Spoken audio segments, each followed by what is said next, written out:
Welcome to Poverty Proof, how the rich think differently and how you can train your brain for wealth. In yesterday's video, we introduced the idea that it is unnecessary to be poverty-stricken if you're a creative type. Whether you're an aspiring singer, photographer, author, or artist, it is entirely possible to prosper doing what you love, showing your talent to the world, provided you do a few things. Number one, you have to treat it professionally. And number two, you have to think of it as a business. In yesterday's video, we covered the first rule for the successful artist, which is that you must look for success principles, not excuses.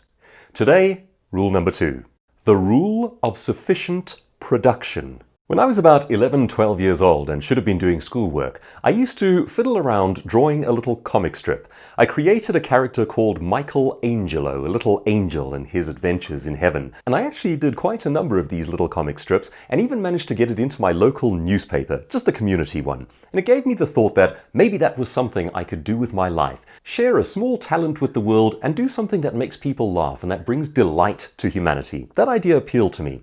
And so I put together two new comic strips that I intended to send to syndications. One day I bothered to find out how many comic strips you need to have before you can submit them to a syndication. And the answer was 50. You have to have drawn 50 comic strips before they will even consider your work. Now ask me if I ever drew all 50 comic strips. Here we are talking about different topic matter, so clearly the answer is no. And yet, linking this to the idea of wealth, if you go and look up last year's Forbes list of posthumous high-earning celebrities, you'll see Charles M. Schulz, the author of the Peanuts comic strip. So certainly, quite aside from what wonderful work it is and how much joy it can spread, there's money to be made in cartooning. However, you have to meet the basic requirements in terms of minimum levels of production, and I never did. Now, let's talk about what you do. Is there a minimum level of production that you have to meet before someone starts taking you seriously? Before you build a brand, before you become a fixture in an industry, before you even break in to the industry? I believe that most artists and creative types dramatically underestimate how much this takes.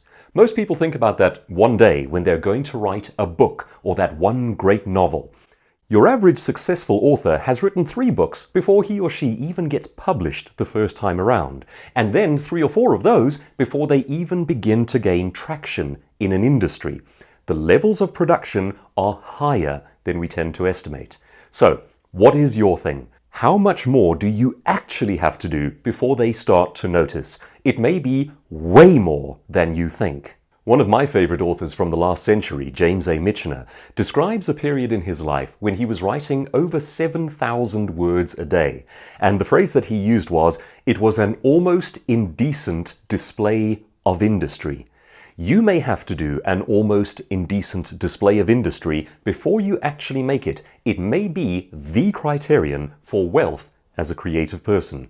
How much more productive could you be if you really tried? Think of it this way. In the corporate world, people commonly put in 8-hour days. 8 hours and more. If you as an artist are getting up in the morning and tinkering for an hour and then calling it a day, then one of 3 things is going on.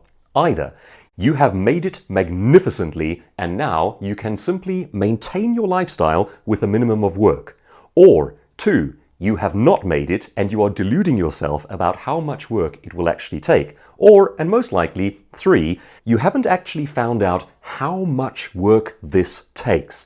May I recommend getting in touch with someone who has made it in your industry and asking them not about the glory of their success, but about the slog that went into the background. Is your productivity genuinely high enough to make it in this industry? Are you working a full day? Are you finding out what you need to do in order to fill those hours and then strategically doing it? Is your productivity high enough?